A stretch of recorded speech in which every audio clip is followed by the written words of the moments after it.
Assalamu alaikum wa rahmatullahi ta'ala wa barakatu.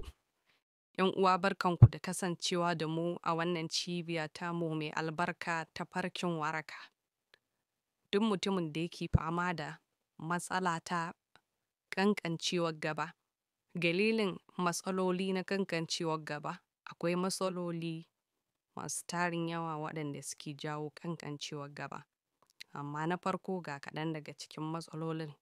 Na farko akwai matsala ta sanyi, sai kuma na biyu akwai matsala ta basir, sai kuma na uku akwai matsala ta zaƙi da maiko da kuma dattin da yake taruwa a maran mutum, sai kuma matsala ta masturbation ma'ana istimna'i.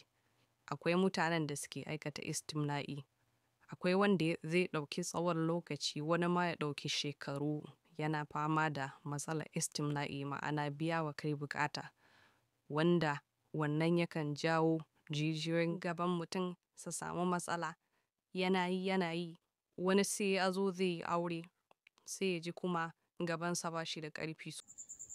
Sannan kuma duk mutumin da yake fama da matsala ta ƙanƙancewar gaba, ko kuma wanda ya kasance yana da matsala ta ciwon sanyi, ko wanda yake da matsala ta ciwon basir, ko kuma wanda yake fama da matsala ta sihiri, tsayawa harkoki, ko wanda idan ya samu kuɗi za ka ga kuɗin suna lalace masa, ko kuma wanda yana harkokinsa amma kuma harkokinsa sun ƙi gaba sun ƙi baya. To bi'iznillahi wannan cibiya tamu ta farkin waraka tana ba da magunguna ga duk mutumin da yake fama da waɗannan matsaloli. Da farko dai wanda yake fama da matsalar sanyi, akwai alamomi da yawa da mutum zai dinga ji idan ya kamu da ciwon sanyi.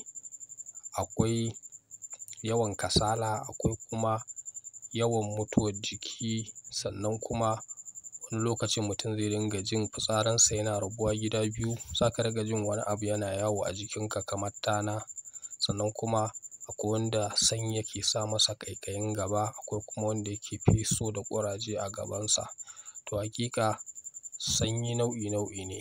Duk mutumin da yake fama da matsalar sanyi zai iya tuntuɓar mu ta wannan lambar waya 081 20 44 72 96.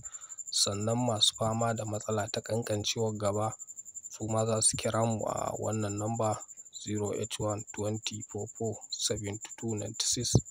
Bi'iznillahi dukkan abubuwan da muka ambata na larurori, bi'iznillahi in aka tuntuɓe mu to za a samu waraka daga waɗannan cututtukan da suke damun al'umma.